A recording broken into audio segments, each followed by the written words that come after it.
C'est un plaisir renouvelé de vous retrouver dans Lady vous écoute. Merci pour votre fidélité à nos programmes depuis 2008. Aujourd'hui, nous allons pratiquement faire le tour du monde, mais le tour de quelque chose dont je sais que cela vous tient à cœur. Que je dis à cœur, au ventre. Sait-on jamais.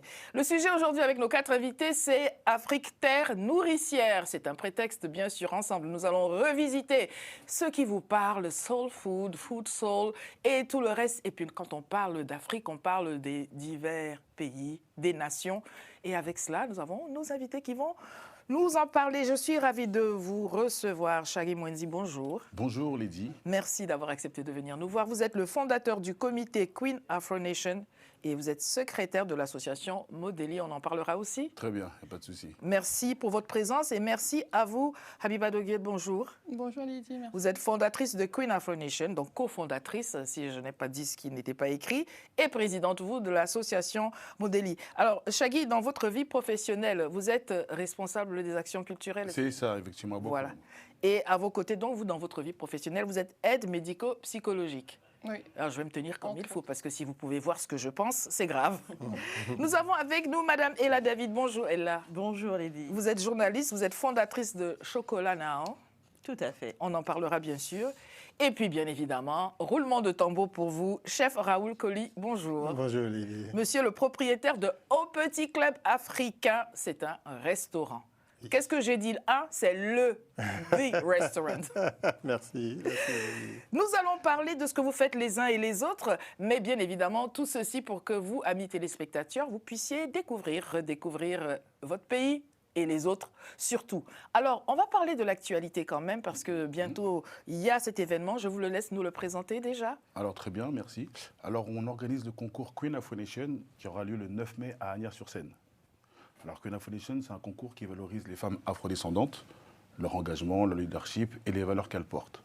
Nous, on va essayer de les aider justement à concrétiser leurs projets à travers le concours. C'est ça. Elles ont donc un programme. Elles ne sont pas que jolies, c'est ce que vous Ah essayez de non, nous, dire. on n'est pas que sur la beauté. Nous, c'est vraiment sur l'intellect aussi, beaucoup, la matière grise. C'est important d'avoir des gens qui savent penser, réfléchir et mener à bien des projets. La partie la plus belle. Est-ce que nos téléspectatrices peuvent encore s'inscrire ou pas? Non, malheureusement, le casting est clos. Ce sera pour l'édition prochaine. Je vous C'est laisse ça. nous en dire un peu plus, Habiba, sur cet événement d'ailleurs. Alors, Queen Afro Nation est née d'un désir profond de célébrer la culture afro-descendante. Et à travers ce concours, à travers déjà mon association Modeli, qui a pour but d'aider les femmes à prendre confiance en elles. Comme moi-même, je suis aide médico-psychologique, entre autres. J'ai plusieurs casquettes. Je suis aussi esthéticienne. Je suis assistante aussi événementielle. Mais à travers Queen Afro Nation, je voulais vraiment valoriser la femme afrodescendante dans tout ce qu'elle est en fait.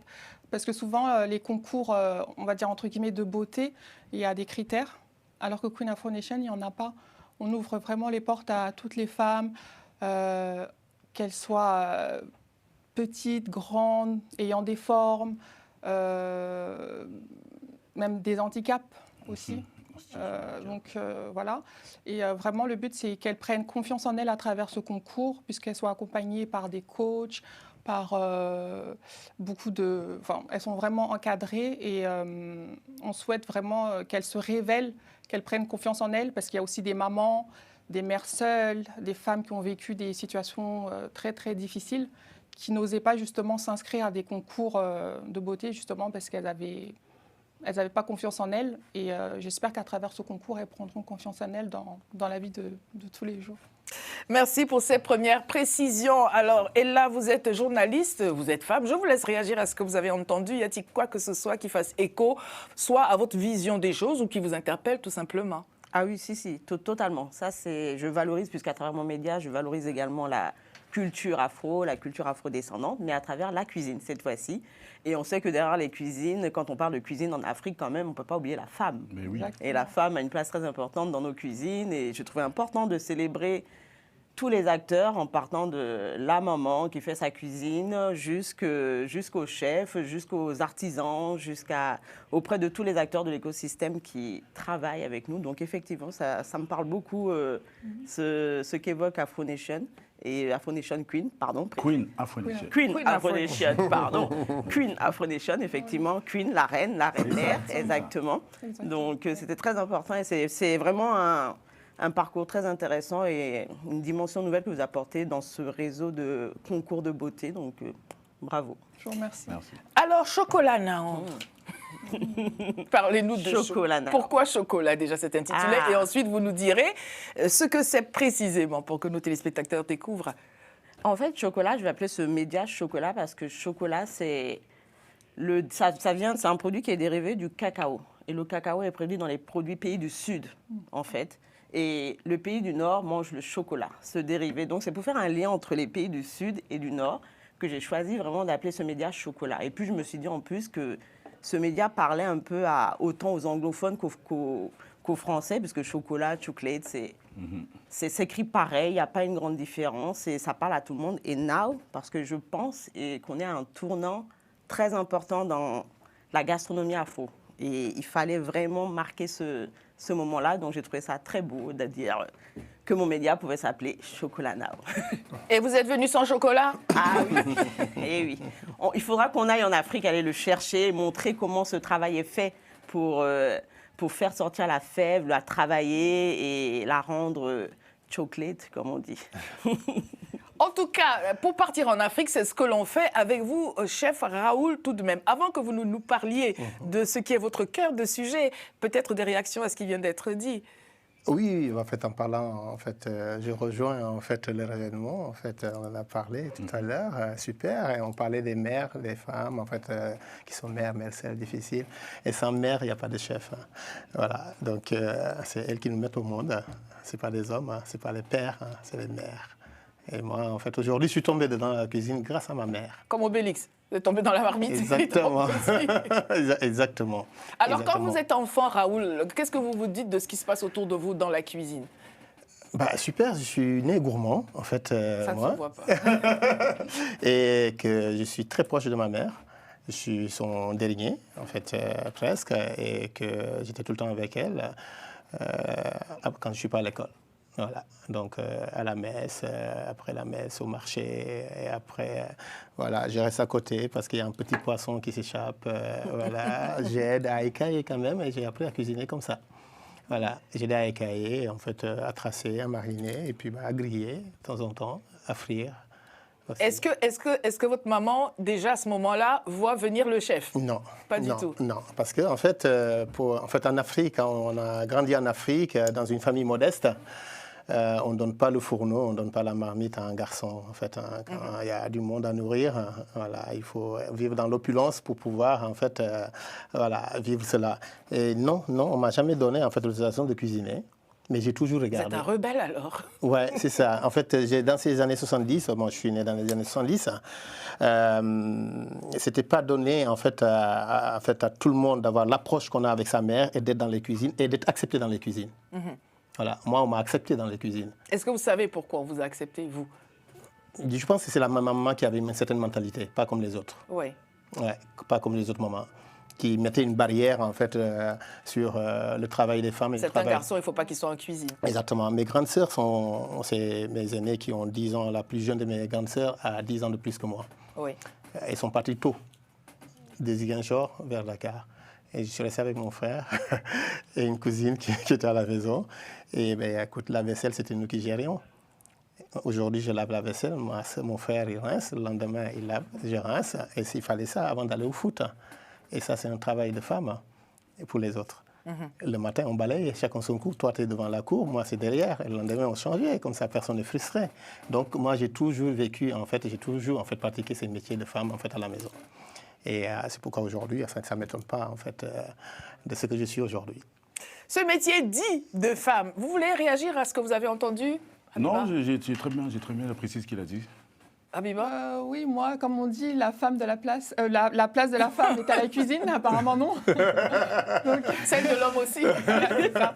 Non, j'apprécie beaucoup les âmes qui savent cuisiner. Je trouve ça vraiment un côté un peu charmeur, un peu voilà, avec c'est d'actualité. J'aime bien. Ouais. Beaucoup. Si vous ne regardez que vous n'êtes pas d'accord avec ce qui se dit, si vous pensez que quand les hommes sont en cuisine, c'est pour faire une omelette, mais qu'il y a une vaisselle grande comme une montagne de vaisselle à ranger ensuite, vous pouvez nous écrire, Lady vous écoute, @gmail.com. Alors, on a parlé de cette question de confiance en soi. C'est souvent que cela revient. Mais vraiment, pensez-vous que les femmes dont on dit qu'elles sont fortes manquent véritablement de confiance en elles? Ou est-ce que c'est une perception, c'est une construction sociale? D'où pensez-vous que cela vienne quand même?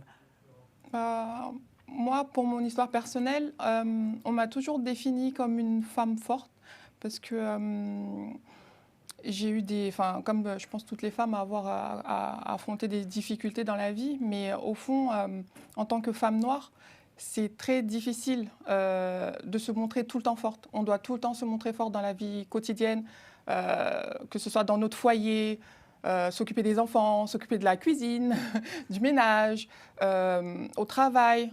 On est souvent sous-estimé. Donc oui, c'est être une femme forte. La femme noire n'est pas qu'une femme forte, elle est aussi une femme fragile. Dans la fragilité, il y a aussi une force. Mais à travers... Là, c'est la psychologue qui parle. Donc, dans la fragilité, il y a une force. Nous, on a du mal à comprendre. Vous allez nous expliquer ça, sauf si je suis la seule. Dans la fragilité, il y a une force, c'est-à-dire la femme noire est confrontée à beaucoup de choses dans la vie de tous les jours. Toutes les femmes ou juste les femmes noires, d'ailleurs? Toutes les femmes. Mais À la là, bonne heure. oui, toutes les femmes en général. Mais bon, nous, on est un peu plus... voilà, je victimise pas, mais c'est une réalité. Et Alors, on va rester sur ce point-là un instant, si vous le voulez bien. Qu'est-ce qui vous fait penser que c'est parce que les femmes sont noires qu'il y aurait un peu plus de turpitude que si elles ne l'étaient pas noires? Sur quoi basez-vous cela? Que personne ne nous dise qu'il y a des affirmations gratuites sur ce plateau, n'est-ce pas? Non, mais je l'ai constaté dans la vie de tous les jours. Mais on voudrait avoir des détails, des précisions. Au travail, par exemple. Quand on me donne une tâche à exécuter et que quand on la donne à ma collègue... Vous allez vous faire des amis. Bon, on va s'arrêter là. Merci beaucoup. Non, mais je peux peut-être abonder dans son sens, puisque je suis aussi une femme, et noire aussi. Jusque-là, oui. Jusque-là, je suis d'accord avec vous. Voilà. Mais il faut tracer peut-être le contexte. Où une femme noire, où? En Afrique, ici, en Asie. Il faut une femme noire, et voilà, la vie est dure d'une femme noire. Où? Ici, en Occident, en Occident ou en Afrique? Pour ma part, je parle en Occident vu que j'ai toujours vécu ici. Je suis née en Côte d'Ivoire, mais j'ai grandi ici. Okay. Et on ne me traite pas de la même façon quand je suis en Occident et quand je suis en Afrique. Mais personne n'est traité de la même façon selon qu'il est ici ou là. Est-ce que c'est une erreur de ma part? Non, c'est vrai, on ne traite pas tous de la même façon, mais je pense qu'on a quand même... déjà la position de la femme en général, qu'importe sa couleur ou qu'importe ses origines et tout ça, est déjà un poids difficile dans nos sociétés globalement, que ce soit l'Occident ou le Sud. C'est difficile d'être femme, c'est ce que vous nous dites? Mais on a quand même le poids du patriarcat qui pèse beaucoup sur nos sociétés aujourd'hui en Occident. Et je pense que le fait d'être noir, de surcroît, rajoute encore une couche supplémentaire à ce travail quand on est en Occident, je pense. Vous en êtes certaine ou vous pensez? Ah non, je pense et j'en suis convaincue qu'être noir, déjà tout court, qu'on soit femme ou homme, ce n'est pas évident dans une société occidentale. Donc quand on est femme noire, on va dire qu'on rajoute des couches qui sont difficiles à enlever, retirer dans une société occidentale. Messieurs, vous avez la parole. Vous êtes donc pas femme, des hommes? Des hommes, effectivement. Déjà, d'être femme tout court, en fait, en France, si on s'arrête, en fait, on reste en France, le pays qu'on maîtrise le plus. Et d'être femme tout court, qu'on soit blanche et tout, c'est déjà très difficile. Oui, voilà. Tout à fait. Mon épouse le dira, en fait. Elle est féministe à fond, si ça existe. Vous essayez de ne pas avoir de problème après l'émission, c'est ça? C'est ça, exactement. Il faut que je parle d'elle, sinon ça va chauffer. Et il dit être femme tout simplement, parce que c'est une fille qui vient de la Lorraine et qui vient chercher du boulot à Paris quand elle avait 24 ans. En passant par la Lorraine avec ses sabots. Voilà, c'est ça. Oui. Il dit, voilà, donc l'expérience qu'elle a eue en tapant, en faisant du porte-à-porte pour trouver du boulot, il me dit que c'est rude, quoi. C'est rude. Mais maintenant, en fait, je rejoins les filles, c'est-à-dire qu'en plus de ça, d'être une femme blanche, C'était une femme noire, une immigrée dans un pays en fait occidental. Je comprends en fait que ça soit dur, en fait très dur. Afrique Terre Nourricière, il nous est dit que l'Afrique est le berceau de l'humanité. Quand vous lancez donc ce concours, oui, c'est un concours de beauté, si je me trompe. Voilà, et que vous êtes déjà en train d'en exclure d'aucuns. Pourtant, l'Afrique est le berceau de l'humanité. Donc, si, j'allais dire une blonde, mais bon, il y en a une sur le plateau. Si une femme arrive avec une autre couleur de peau et se revendiquant de ce berceau de l'humanité, est-ce que vous lui dites non, madame, on ne peut pas vous recevoir? C'est très intéressant. Ah, mais c'est toujours très intéressant. Parce que c'est vrai, comme on dit, comme on dit souvent que l'Afrique est le berceau de l'humanité, oui. Nous, c'est pour cela qu'on a choisi aussi ce concours afro-descendant. Même si c'est un mot qui nous ramène notre passé un peu tragique, mais le mot afro-descendant, c'est-à-dire que tout le monde sort un peu d'Afrique. Donc on peut être colombien. Donc Jacqueline Dupont et Micheline Durand sont éligibles? Elle est éligible si elle revendique sa partie afro-descendante. Mais comment elle la revendique, cette partie? Elle-même, elle le sait. Elle sait si elle vient d'Afrique ou pas. Et donc, quand la personne arrive, vous lui demandez de revendiquer pour que vous soyez Non. Que... Nous, déjà, quand on vient à nous, c'est qu'on se sent déjà afro-descendant. Mais c'est drôle parce que j'ai eu une table hier de 7 à côté de vous, au resto hier, et c'est une famille blanche. Oui. Et là, la dame, les filles, parce que les grands-parents étaient là, la fille qui a plus d'une 60aine d'années, et qui est venue me voir en cuisine. Enfin, j'ai déjà vu, il me dit, vous savez, moi, elle me montre en fait un objet, il me dit, ça me dit Dakar et tout, parce que ses parents ont vécu 40 ans en Afrique. Elle est née en Afrique. Il me dit, elle est centrafricaine. Bon. Est-ce qu'on peut lui sortir ça?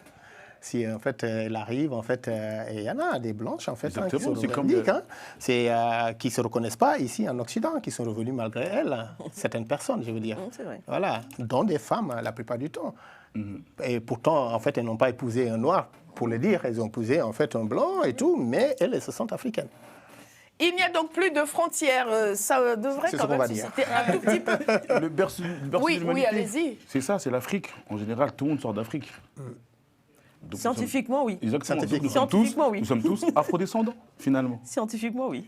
Je vous laisse parler, Habiba, là-dessus. Est-ce que quand vous lancez le concours, vous dites les femmes affreuses descendantes, parce qu'affreux, afro, ou est-ce que vous dites les femmes? Parce que finalement, c'est une question légitime. Vous l'avez dit, il y a des personnes en situation de handicap qui peuvent se présenter à ce concours, ou toutes les femmes devraient pouvoir se présenter à un concours. Est-ce que le dénominateur commun, c'est quoi finalement? C'est d'être femme? C'est d'être femme venue par ses origines ou par son... On peut être africaine de cœur, sans l'être de corps, je ne sais pas comment le dire.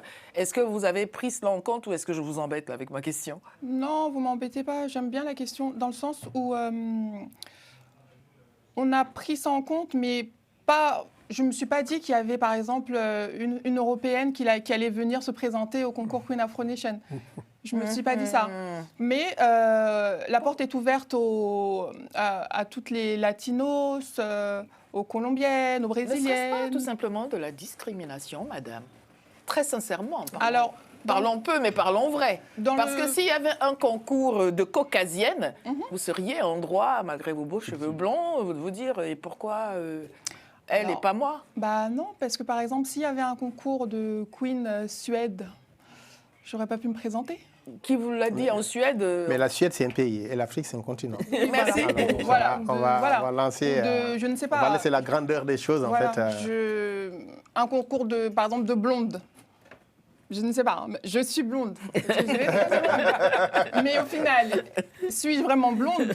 That is the question. Mais c'est vrai que c'est là où c'est intéressant, c'est que c'est toujours intéressant. C'est que quand on voit Miss France, oui. Tout le monde peut venir mais bien postuler. Sûr. Parce que ça reste la France, même. Mais bien sûr. Voilà, mais tout le monde peut postuler, qu'on soit français d'origine congolaise, français d'origine sénégalaise, on peut postuler à Miss France. Et c'est vrai que Miss Afro Nation, c'est ce qu'on voulait aussi faire, sans fermer aussi les barrières aux autres continents, aux autres pays. Mais c'est vrai qu'en étant Afro-Nation, ça ferme un peu les portes, un peu beaucoup. Effectivement. Mais si on va dans l'histoire d'afrodescendance ou du berceau de l'humanité, on peut s'y retrouver. Ou s'y perdre. gmail.com. Alors, Afrique Terre Nourricière, berceau de l'humanité, Terre Nourricière. On va parler de cuisine. Surtout, je vous disais, un peu en perspective de cette émission, que quand on est au cœur de ce qui se passe dans la marmite, dans le plat, on est un peu un anthropologue, on est un peu un explorateur. Est-ce que vous êtes d'accord avec cela ou pas du tout? Oui, mais bien sûr. En fait, souvent, on dit, en fait, Moi, j'ai fait une émission, en fait, Oui. avec Canal+, Oui. où j'ai visité les pays d'Afrique par la cuisine. Et souvent, on commençait nos films dans un marché. Et on dit qu'on reconnaît un peuple par sa cuisine. Ça peut être vrai. Et quand on arrive en fait dans un marché, c'est vraiment, quand je prends l'exemple de mon pays, c'est un melting pot. En fait, moi, je suis né et grandi à Ziguinchor, en Casamance, la région de la Casamance, qui est en fait la région la plus cosmopolite. J'ai grandi dans un quartier mandingue. Moi, je parlais couramment mandingue. Et je parle toujours mandingue. Qui est pas mal en Est-ce que vous pouvez maternelle. regarder la caméra alors? Ouais, C'est un petit message. qui n'est pas, ouais, dans un quartier, je parlais mandingue, on ne me prenait jamais. En fait. mandingue, le message. En mandingue, Oui. voilà, Abignadi, Soukononkolé. Voilà, ça veut dire en fait comment vous allez. Et Bon. c'est de chez vous. Voilà. Et puis, ben voilà, il y avait des peuls à côté, il y avait des mancagnes, des manjacs et tout. Et chacun mangeait en fait d'une façon différente. Parce que quand on arrive dans ce qui est dans le plat, on n'est Ouais. plus en train de se dire ça c'est les un tel, ça c'est les un tel autre, ça c'est pas chez moi. Quand on aime, on aime. Quand on aime, on aime. Ouais. Mais souvent, on retrouve les mêmes ingrédients dans différents plats, soit des fois cuisinés pas pareil, différemment. Mais voilà. Mais des fois, il y a des aliments universels, hein, ceux qu'on retrouve dans un pays d'est en ouest, du nord au sud. C'est les mêmes aliments, mais accommodés différemment. Différemment, selon, voilà, Oui. exactement. Mais des fois, il y a des produits, par exemple, qu'on mange pareil, tous, qu'on appelle le kucha en mandingue, ou kugesak en diola. C'est les fleurs, c'est les feuilles de bissap. Il y a les fleurs de bissap. Et les feuilles, nous, sont exploitées chez nous.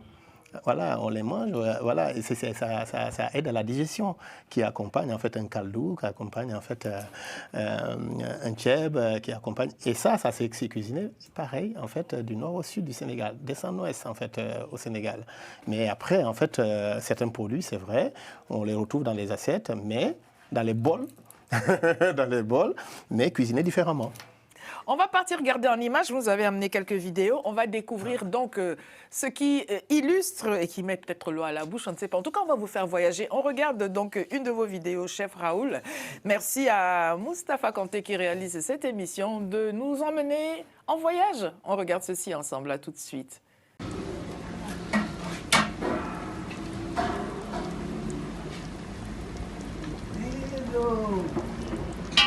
Je vais voir si on entend le. Je vais voir si on entend le. Blop, blop. Alors, qu'est-ce qu'on vient de voir? Là, c'était une image en Guinée-Bissau. Voilà, ça, ce qu'on appelle en fait au Congo, en fait en Côte d'Ivoire, la sauce graine. Oui. Voilà, Bien que vous ça. voyez, exactement. C'était des aubergines qu'on voyait ou pas? Des aubergines indigènes, du gombo, en fait du piment, en fait qu'on voyait dedans. Et en Guinée, ils appellent ça caldo, caldo di tchébeng. Caldo, ça veut dire la sauce en portugais, et ils parlent créole portugais. Et au portugais en Guinée, c'est une colonie portugaise. Et tchébeng, c'est les noix de palme. Voilà. Et chez nous, en Casamance, on a le même plat. Ils appellent ça, en fait, au Congo, c'est souvent utilisé. En fait, aussi, nous, on appelle ça fiteuf en diola. Voilà. Donc, c'est pas l'huile de palme, c'est à base de jus de palme. Faire la différence. Ah, ok. Dans la noix de palme, on extrait le jus. Ce jus-là, soit on le cuisine tout de suite, ce que vous venez de voir. Oui. Voilà, avec du poisson frais, de la viande, quand on est riche, de la viande de brousse aussi, quand on est voilà, guerrier. On n'a pas peur de la forêt, Absolument. de la brousse. Et, ou du poisson. Donc, le poisson chat, que moi j'adore, qu'on trouve beaucoup dans le fleuve Congo, en fait, la sulure, excellent. Et même la sulure fumée avec ce plat-là. Oui, oui. Excellent. Voilà, donc c'est donc en Guinée, ils appellent ça kaldou, en fait, di tchébeng. Enfin, en Casamance, ils appellent ça fiteuf, la sauce graine, en fait, en Côte d'Ivoire. Et pourtant, tout est le même plat, en fait, tous les mêmes éléments, les mêmes ingrédients, la même noix de palme, mais appelée différemment et cuisinée différemment. Et d'ailleurs, Chef Raoul, quand vous parlez de noix de palme, on va parler un tout petit peu de cette histoire d'huile de palme où il nous est dit beaucoup de choses. Je sens que Ella David a quelque chose à nous dire. Ouais, mais là, Non, en fait, j'en ai débattu, j'en ai parlé longtemps avant-hier avec une amie, sénégalaise, avec qui je veux lancer un festival du palmier. À la bonne heure. Voilà. Je suis une fille de la forêt. Donc. Ah, ben voilà. Ben moi aussi, je suis un garçon de la forêt. C'est donc le Sénégal, pour la Casamance, en fait, pour ceux qui ne connaissent pas, c'est la région en fait, forestière en fait, du Sénégal. Exactement. Et nous, on a grandi avec ces produits-là. C'est les produits qui nous font, en fait, Donc, on a lancé, je veux lancer ça. J'ai fait un appel, hein, en fait. Hein. Les verts, voilà, l'appel et tout. S'il y a des gens, en fait, qui sont vraiment attachés, en fait, à la nature, hein, et cette nature qui va disparaître un jour, si on ne s'en occupe pas, moi, j'aimerais bien lancer un festival autour du palmier. palmier. Parce que ce n'est pas seulement un palmier, en fait, un arbre qui nous donne en fait, à manger, mais on l'utilise dans le quotidien, dans la vannerie. En fait, pour le palmier à huile. Le palmier à huile. À huile, hein, voilà, pour le palmier à huile. Mais il y a un autre palmier qu'on appelle le palmier rognier, voilà, qui est encore beaucoup plus intéressant, plus important que le palmier en fait, à huile. Mais on va s'arrêter au palmier à huile. On va s'arrêter au palmier à huile parce qu'il y a aujourd'hui beaucoup d'aliments sur lesquels on nous vend un label sans huile de palme. Voilà. Alors, il faut peut-être voilà. lever l'équivoque. L'équivoque là, Oui. en fait, je pense que c'est occidental. On a vu en Asie un déboisement en fait, des forêts asiatiques, de certains pays asiatiques, pour la culture du palmier. Tout à fait. Ce qui fait en fait, disparaître en fait, la biodiversité. Et la biodiversité, c'est très important pour en fait, une nature. Avoir le même arbre donnera la même fleur et en plus, le palmier ne donne pas beaucoup de fleurs, donc pas d'abeilles. Les insectes, en fait, il nous en faut des différents, on en a des différents, et chaque insecte, en fait, a sa nourriture. Si, en fait, on fait que du palmier, c'est pas bon. Et je pense que c'est pourquoi, en fait, ils ont démystifié, en fait, ils ont mis, en fait, Ce label. ce label, un poison dans cette huile-là, pensant qu'elle n'est pas bonne. Mais nous, en Afrique de l'Ouest, au Sénégal, en Guinée-Conakry, en Guinée-Bissau, en Côte d'Ivoire, dans une partie de la région du Mans, qui est collée à la Guinée-Conakry, dans certains pays, on trouve des palmiers naturels qui ne sont pas plantés. Qui n'ont pas été plantés. Plantés. Donc, Voilà. ce qui est important de dire, donc, c'est donc pas l'huile de palme qui est un problème. C'est pas Non. le produit, c'est simplement la conséquence sur la déforestation. Sur la déforestation de cette Ils ont une durée de vie, les palmiers. Voilà. Et la transformation. Et la Comment l'industrie C'est- l'utilise pour le transformer Voilà. dans les aliments en conservation. En conservation. Alors, Par exemple, dans la tartinade qui a une couleur très chocolat que beaucoup de gens adorent, on l'utilise beaucoup et ça, C'est un biscuit. c'est très mauvais pour la santé parce que ça bouche les artères, voilà, parce que c'est la transformation de cette huile de palme pour conserver. C'est pour ça qu'il n'y a pas d'huile au-dessus de certains produits à tartiner chocolatés qu'on voit. Pour éviter que l'huile se sépare de certains produits, on fait ça. C'est un passage qui passe en machine Donc, avec des c'est- produits pour raffiner, des produits avant que ça arrive à la fin. C'est l'industrialisation de ce produit-là, voilà, l'huile de qui palme. fait ça. Et donc, cette industrialisation a amené aussi la déforestation de certains lieux. Et... Voilà. Mais Parce qu'il y a- d'ailleurs, ils l'ont parce qu'il y a un retiré, il me business. semble, cet ingrédient. Ils le disent, qu'ils ont Ils le retiré dans certains ingrédients pour que les gens puissent acheter. En fait, D'accord. aujourd'hui. et Voilà. ce qu'ils n'ont pas retiré, c'est le label sans huile de palme. Amis téléspectateurs, Voilà. vous pouvez donc continuer à consommer ce que vous avez tant consommé, qui vous a rendu beau et fort et belle et forte telle que vous êtes. Ça n'est pas le produit, ça n'est pas l'huile de palme qui est la polémique, mais c'est ce qu'il y a derrière la déforestation. Mais je m'interroge pourquoi on ne parle pas de déforestation quand on voit des grumiers avec des... Bon, j'ai rien dit dans Lady vous écoute. Nous parlons d'Afro Nation. D'ailleurs, on va regarder une petite vidéo tout de suite des femmes, des jeunes femmes ou des dames qui sont présentées au concours. Mais j'aimerais vous laisser réagir avant cela sur ce que vous venez d'entendre. Parce qu'on parle donc de terre nourricière, on parle de l'Afrique, de berceau de l'humanité, mais en même temps, il y a quand même aussi toute cette, comment le dire, backlash. Il y a toujours quelque chose qui fait que l'Afrique, oui, mais. Est-ce que vous avez cela en ligne de mire, Moi, je au pense travers que- notamment des projets que vous voulez faire présenter? Oui, moi je pense que l'Afrique doit comment je pourrais dire ça? Il faudrait que l'Afrique puisse faire des choses par elle-même, pas toujours attendre après les Européens pour pouvoir faire ces choses. Mais une fois qu'on a dit ça très concrètement, Voilà. comment faire? C'est-à-dire agir, l'action. Par exemple, moi, Agir. j'utilise beaucoup de produits bio. Par exemple, l'huile de palme, l'huile rouge de palme, moi, je l'utilise pour la peau. J'utilise beaucoup de beurre de cacao. D'où votre couleur de peau, vous allez vous faire des copines. Voilà. Vous avez compris maintenant. Si vous voulez faire on sait, n'est-ce pas? L'huile de palme. Voilà, je pense que l'Afrique est tellement riche qu'il faut d'abord que nous consommions africains, que nous Voilà. consommions chez nous, comme le chocolat. La Côte d'Ivoire qui est l'un des plus grands Premier producteurs de cacao. Un jour, je suis partie en supermarché et j'ai acheté un chocolat qui s'appelait Gagnoa. C'est une ville de Côte d'Ivoire, je suis née à Gagnoa. Et j'étais tellement contente que je me suis dit, mais waouh, j'ai jamais vu ça en fait. Alors que ça vient de chez nous. Ça devrait être le cas partout, ça ne devrait pas être une exception. Exactement, il est temps d'avoir le Made in Africa aussi. Oui. Ce serait important. On devrait commencer par consommer nos propres Exactement. produits. Pourquoi commencer par consommer nos propres produits? Pourquoi? Et pourquoi pas? Ou non, Faut mais bien se j'entends faire- bien. faut bien J'entends se- bien. Mais c'est j'entends peut-être bien. le mot commencer, en fait, Mais oui. qui vous chagrine. Donc, non, Le non. mot commencer. Est-ce que c'est le mot commencer Alors, ou est-ce que c'est le mot nos continuez. propres produits? Parce que moi, j'ai déjà commencé.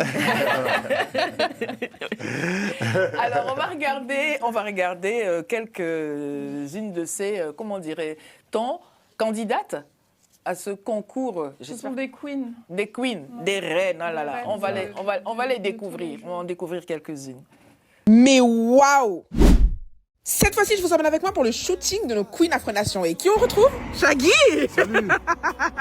C'est chiant. Et notre Abby, la prod, comme on l'appelle ici, qui est en train de tout ranger. Regardez-moi ces créations, s'il vous plaît. De toute façon, je vous mettrai tout en description.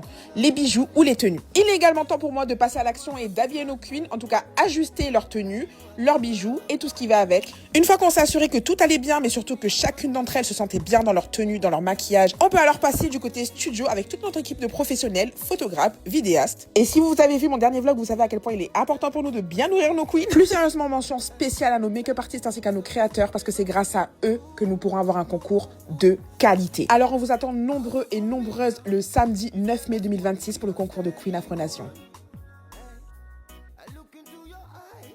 On a donc pu les découvrir afin que vous ayez une idée de ce dont nous parlons. Et là, David, je vous laisse nous parler de votre média.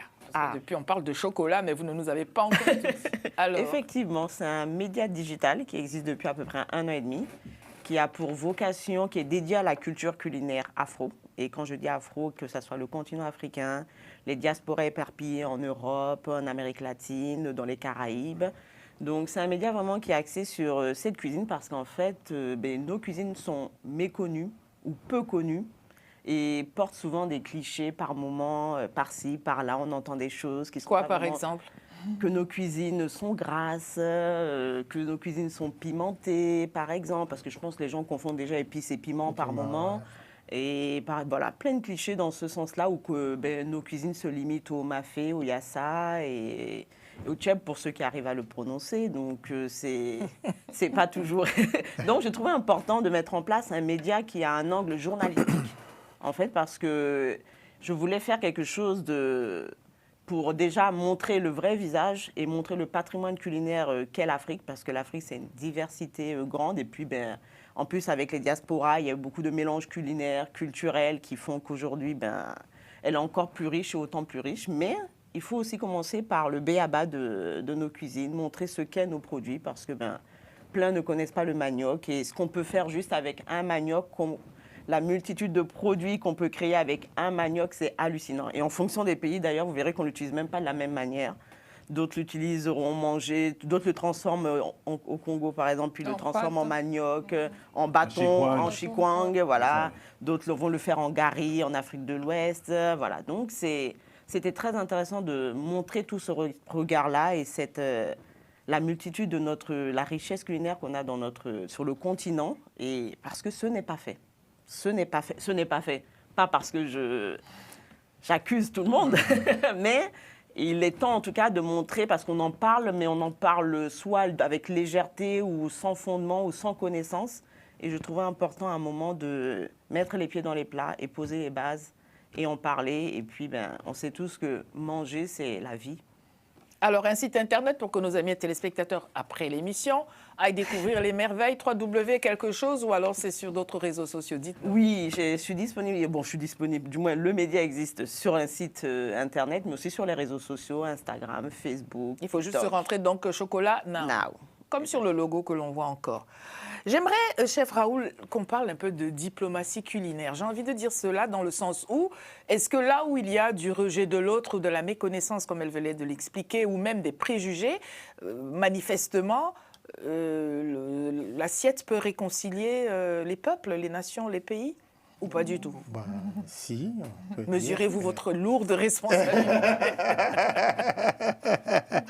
Oui, écoutez, moi, en fait, pour réconcilier les peuples, sans dire que, en fait, si on peut changer ce mot par fréquenter ou rapprocher les peuples et tout, oui, quand j'ai créé, en fait, il y a 12 ans, mon premier petit restaurant qui avait 37 mètres carrés, à Puteaux, dans le 92, j'étais le premier, en fait, à le faire. Et les gens me disaient, parce que j'avais des proches qui étaient dans la haute restauration, en fait, et qui me disaient, est-ce qu'à Puteaux, c'est pas risqué, en fait, de faire une cuisine africaine, sénégalaise? Est-ce que Est-ce que la clientèle va venir en courant? Voilà. Donc, du coup, j'ai changé, en fait, mon concept de départ. C'était quoi le concept de départ? De faire une cuisine sénégalaise, tout simplement. Oui. Après 6 ans, après avoir fait une bonne école française, Oui. après avoir travaillé pendant 6 ans en cuisine française, j'ouvre mon premier restaurant, je me dis je vais faire de la cuisine sénégalaise. Pour la sauvegarder, sortir une cuisine authentique du Sénégal, sans rien changer, sans rien sortir. Voilà, et je vois. Et là, Sans rien adapter à d'autres palais. voilà. Authentique. Si on aime, on aime. On n'aime pas, on On n'aime n'aime pas. pas. Oui. C'était un risque. En fait, on me dit, mais c'est risqué, en fait, et tout. Alors, j'ai changé. J'ai commencé à faire des clubs sandwich le midi et des burgers. J'ai choisi, en fait, donc le pain et le club sandwich et du burger est fabriqué par un boulanger. Je n'achetais pas chez Métro. En fait, j'allais, le boulanger qui me fournissait et je faisais quelque chose de super. Et le soir, le week-end, le vendredi et le samedi soir, je faisais une cuisine sénégalaise. Parce que je suis dans une zone de bureau. Je me dis, voilà, donc tout doucement. Et bon, ça fonctionnait en fait un peu, c'était dur et tout. Et le soir, mais le jour, après 6 mois, je me dis, mais tiens, pourquoi ne pas le samedi, le dimanche, le samedi préparer pour le lundi, vu que c'est des plats mijotés, je peux les garder 3 jours. Et le lundi, je les propose en fait le midi pour faire goûter en fait aux gens des bureaux. Pour voir si ça fonctionne. Et quand ils ont découvert ça, ils me disent, mais t'as ça? J'ai dit, bah oui, mais sauf le vendredi soir et le samedi soir. Et nous alors? Et j'avais du pain en stock de burgers et de club sandwich que j'ai fini à mettre au congèle parce que personne n'en voulait. Tout le monde voulait manger. Du poulet assad, du mafé et du tiab. J'avais fait les 3 là, d'abord, ce que je pouvais supporter parce que j'étais seul en cuisine. Voilà, pendant 1 an et demi. Et mon concept du départ que j'avais est revenu. Et là, j'ai découvert qu'il y avait des amoureux, on en parlait tout à l'heure, sur les gens qui, en fait, même s'ils ne sont pas des afro-descendants, mais des amoureux de l'Afrique. J'ai eu, en fait, Henri, qui n'est plus parmi nous, que j'ai connu, qui avait 85 ans, 90 ans à l'époque, qui traversait le pont de Puteaux, qui habitait Neuilly. C'était le premier journaliste de RFI qui a interviewé le président sénégalais Senghor. Et il me dit, quand il m'a découvert, il ne me lâchait plus. Il était là tous les matins, venu prendre son café. Et quand il pouvait, il venait avec sa femme. Et j'ai connu toute la famille. Et c'est en français. Et donc, pour dire que, en fait, oui, pour revenir à ta question, oui, donc la nourriture, l'assiette peut en fait réconcilier des peuples. On dit que quand on veut toucher le cœur de quelqu'un, il faut passer par son estomac. Exactement. Et donc, en fait, après, c'est ça, au petit club. C'est les hommes qui disent, exactement. Vous savez, dans la vie, il y a plein de choses qui peuvent nous décevoir.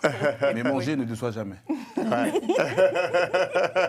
Voilà. On va regarder une autre vidéo. Moustapha Kanté va nous montrer une autre vidéo. Donc, de ce que vous nous avez présenté et de ce que vous faites, on va regarder ceci avant de continuer.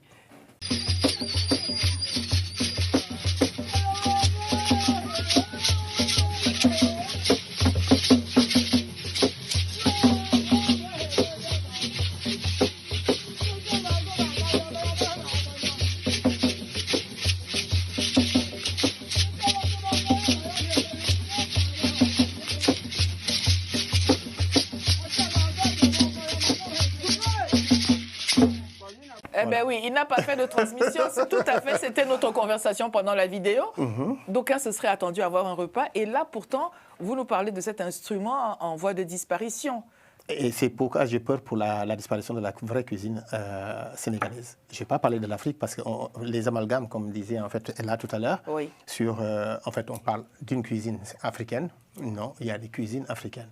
Voilà, et ça je le dis. Dans la Il y a même un région, continent africain, mais il y a tellement de manières... Dans la même ville, dans une même région, on peut trouver dans le même quartier, en fait, d'une maison à une autre, on peut manger différemment. Chez un Peul, chez un Manding, un Mancagne, tous ces gens. Le même aliment cuisiné de manière différente. Et manger différemment, en fait, le riz, manger différemment le manioc, manger différemment, et dans la même région, dans la même ville.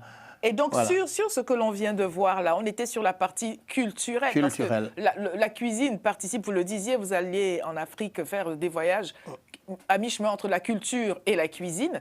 Et donc, le lien, quand vous trouvez ces personnes avec ces instruments... Ces instruments, en fait, en voie de disparition, ça me fait peur aussi. C'est comme la cuisine. J'ai peur qu'aujourd'hui, en fait, que demain, en fait, qu'on ne mange pas en fait, une vraie cuisine d'un peuple. Puisqu'aujourd'hui, en fait, moi, ce que j'ai constaté dans mon pays, au Sénégal, dans la capitale, c'est la cuisine de l'opulence. Aujourd'hui, le tchébougen est devenu une paella au Sénégal. Il y a tout dedans. Il y a tout dedans. Ils mettent des moules, ils mettent des gambas dedans. Parce qu'on a les moyens de dénaturé. des gambas et mettre des moules en fait dans le tchébougen. Alors, donnez-nous la recette. Prenez des notes, messieurs, mesdames. Qu'est-ce qu'il y a normalement dans le tchébougen? Dans le tchébougen, c'est du poisson frais. Maintenant, en fait, les gens favorisent le mérou, ils disent en fait le mérou, qui est le tchof en fait au Sénégal. Mais le tchèb peut se faire avec plusieurs autres poissons. Voilà, il suffit d'avoir de Tout la place. poisson est éligible au tchébougen. C'est pas comme votre concours. Voilà, c'est ça. Pas tout poisson. Non, pas tout poisson, mais beaucoup de poissons. Beaucoup de pas poissons, tout poisson. oui. Voilà, pas tous les poissons, mais beaucoup de poissons. Et il suffit qu'on ait la place pour mettre le rof dedans. Et c'est des poissons en fait à chair blanche en fait la plupart du temps. Le thon par exemple en fait dans les tchèbes on le voit très rarement. Aussi ça n'existe pas. Je sais pas comment. Mais le capitaine, le barracuda en fait tous ces poissons, le yard, en fait, qui est le colas et tout. Voilà, tous ces poissons en fait on peut les utiliser dans le tchèbe. Mais le tchèbe a une base. Ça a été codifié d'ailleurs. Et je fais partie de ces chefs en fait qui ont codifié le tchèbe à Saint-Louis il y a 2 ans, oui. puisque le tchébougen est passé au patrimoine immatériel de l'UNESCO. On l'a codifié. C'est du riz, du poisson dedans, en fait des différents légumes, certains légumes dedans, et surtout du yet et du poisson séché, le djadji. Des poissons précis. Non, c'est du poisson séché, Oui. voilà, exactement précis. C'est Oui. du capitaine, le yet du beurre. Oui. Mais ceux qui n'en ont pas peuvent utiliser un autre poisson séché en fait dedans. Mais le yet reste le seul. Le yet c'est un coquillage, c'est un mollusque. Oui. Voilà, qu'on utilise en fait dans le tchèb. Et ces 2 éléments-là sont indispensables dans le tchébougen. S'il n'y en a Dans pas, le c'est riz pas ou du poisson. tchébougen, c'est une paella. Voilà, mais en fait, non, le fait du paella, ce ne sera pas une paella. Pour manger un vrai keb, allez chez la personne qui a en fait des moyens modestes. Aujourd'hui. Et si on va dans un très bon restaurant à Puteaux, est-ce que vous croyez qu'on va manger? Oui, bien sûr. Au Petit Club africain, en fait, justement, je me bats pour ça. Ça veut dire que servir une cuisine sénégalaise dans un bel endroit, dans une belle assiette, voilà, et dans une belle ambiance où tous les peuples sont mélangés. Les gens, je n'aime pas le communautarisme. Moi, je suis quelqu'un d'ouvert. Je mange du tout et je veux connaître tout le monde. Donc chez moi, on peut trouver des Asiatiques, on peut trouver des Occidentaux, on peut trouver des Africains, on peut trouver, j'ai beaucoup tout le monde y a sa Colombiens, tout le monde y a sa place en fait. Et c'est là où la cuisine regroupe les peuples. Et c'est là, parce qu'on pourrait quand même se poser cette question, je vous laisse réagir sur ce point-là. Autant les mêmes qui pourraient dire, ah, les intel, ils sont comme ci, vice-versa, hein, ça n'est pas le propre des uns et pas des autres. De part et d'autre, d'une culture à une autre, on entend bien ces préjugés envers ceux qui sont différents par les origines de nous. Mais dans l'assiette, il n'y a plus de différenciation, il n'y a plus de rejet. C'est tordu cette histoire. Est-ce que la psychologue pourrait nous en dire quelque chose? Y a-t-il un moment où on va en arriver à pouvoir accepter les autres, les uns les autres, comme on accepte ce que l'on mange dans le plat? Parce que tout le monde veut une pizza italienne, veut manger un hamburger de je ne sais... Enfin, chacun veut bien voyager par l'assiette, mais pas aller vers l'autrui. Moi, personnellement, j'aime tout le monde. Hein, donc... Elle se raccroche aux branches. J'apprécie beaucoup la cuisine africaine, j'apprécie beaucoup la cuisine asiatique, la cuisine indienne. En fait, pour moi, tant que c'est bon, il n'y a pas de souci. Hein. Vraiment, tant que c'est bon et qu'on passe un moment convivial, au contraire. Mais là, la cuisine, oui, mais les autres. Parce qu'il y a la cuisine, surtout quand on a faim, on n'est pas regardant. Mais ce pas vers l'autre, vers les autres cultures, il y a des préjugés. J'ai entendu la cuisine indienne, c'est cela. Alors, on laisse leur cuisine de côté. Toutes ces personnes de ces origines-là, est-ce que c'est des personnes vers lesquelles chacun va spontanément et vice-versa? Encore une fois, la question, elle est difficile, mais c'est une véritable question. C'est important que tout le monde s'entreconnaisse entre eux. Si on apprend à connaître l'autre, on peut mieux avancer dans la vie, on peut... On a tous des points communs. Exactement. Et le repas, la nourriture, permet justement de réunir ces gens-là. C'est un peu fédérateur Mais pourquoi, une fois qu'on a fini de manger, on oublie qu'on a été fédéré? Pourquoi tout de suite on retourne à ces préjugés? C'est parce qu'une fois qu'on a mangé, on pense à faire autre chose. Et la digestion. C'est ça en fait.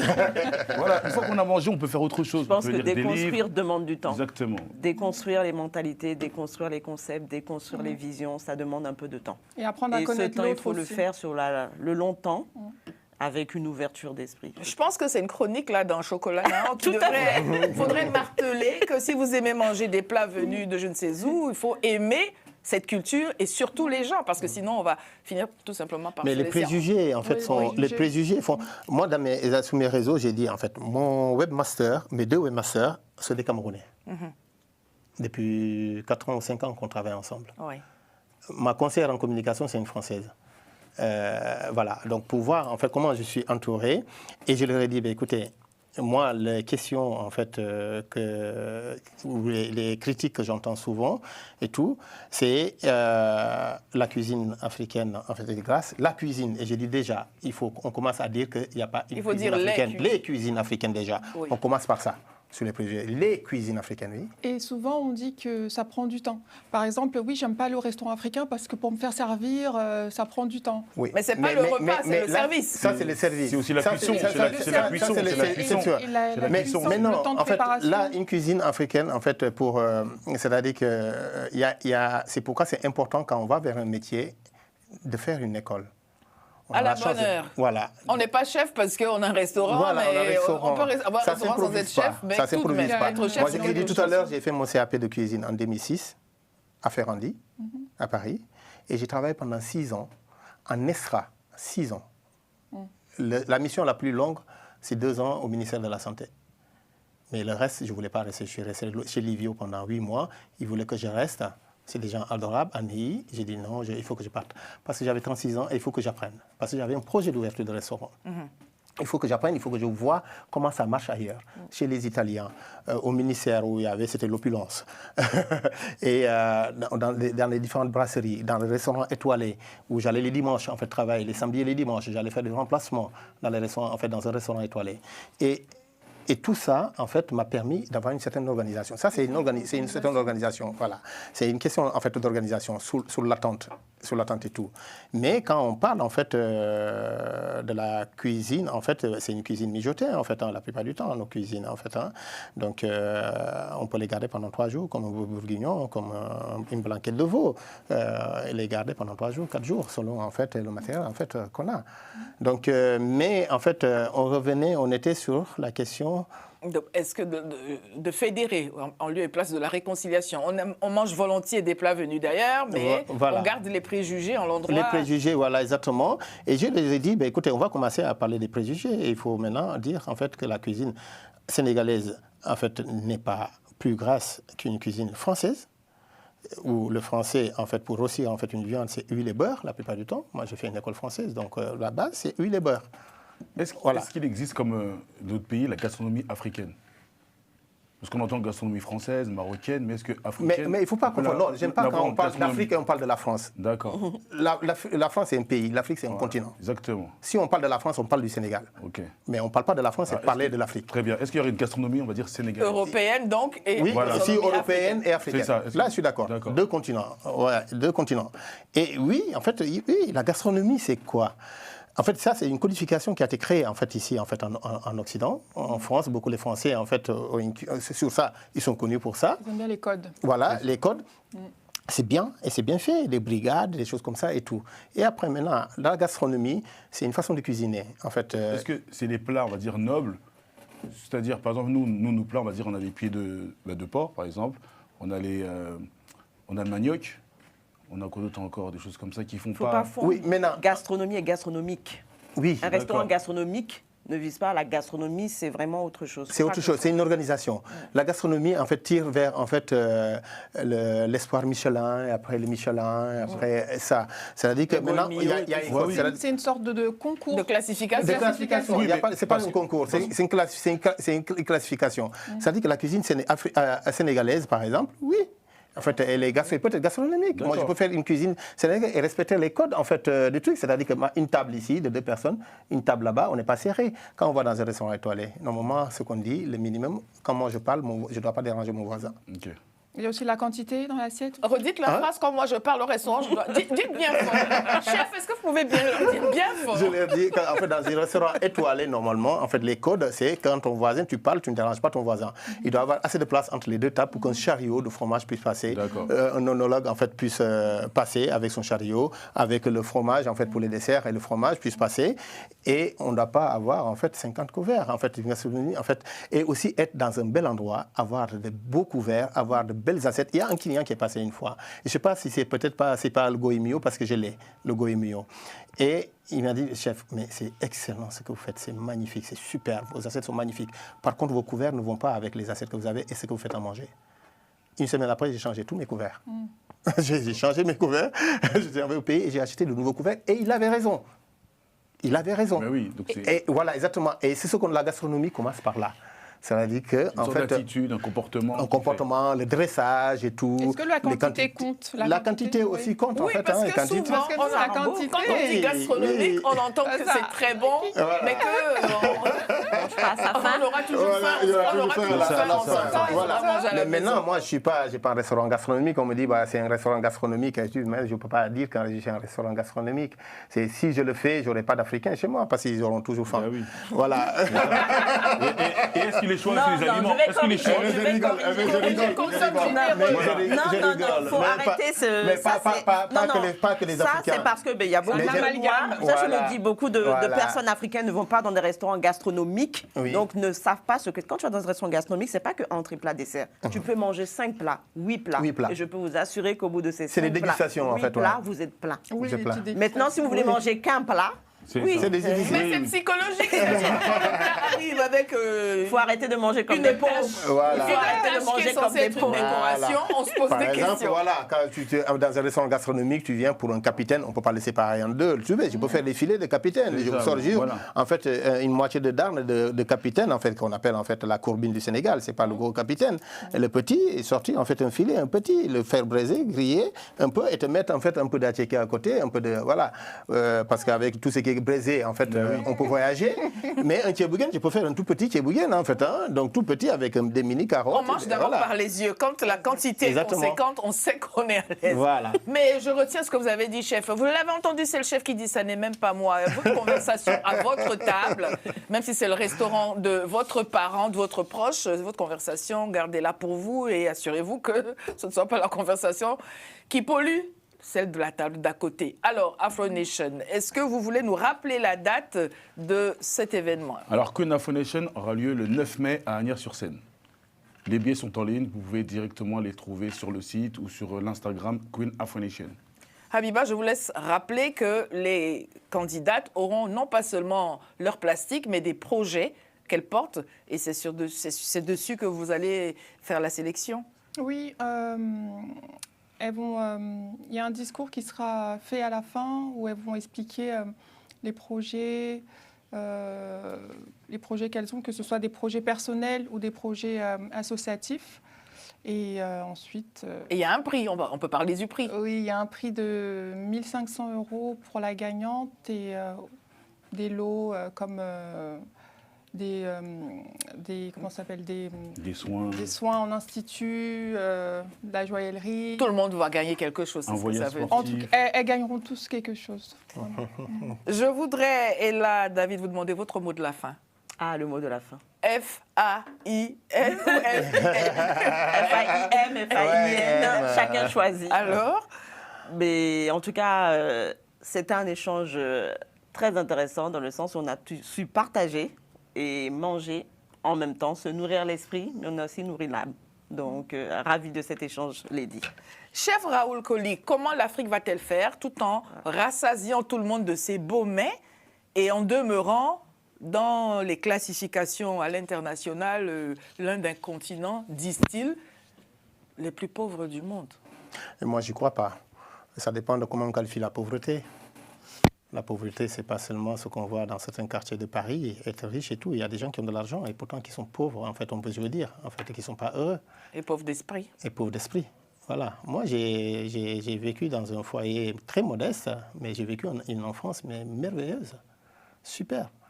Voilà, donc il y avait la nature tout autour de moi, des manguiers, des orangers, des clémentiniers.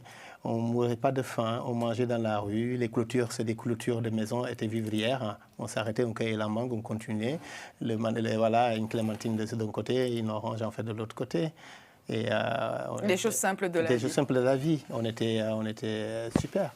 Merci d'être venus. Oui, messieurs, donc vous pouvez rentrer en cuisine où nous espérons avoir suscité des vocations. Vous êtes un garçon, vous voulez devenir chef, vous pouvez. On continue à combattre pour que chef ne soit pas seulement pour les hommes quand enfin ils rentrent en cuisine, parce que les femmes, elles sont tout le temps en cuisine et on ne dit pas toujours qu'elles deviennent chef. Ça, on en reparlera une prochaine fois.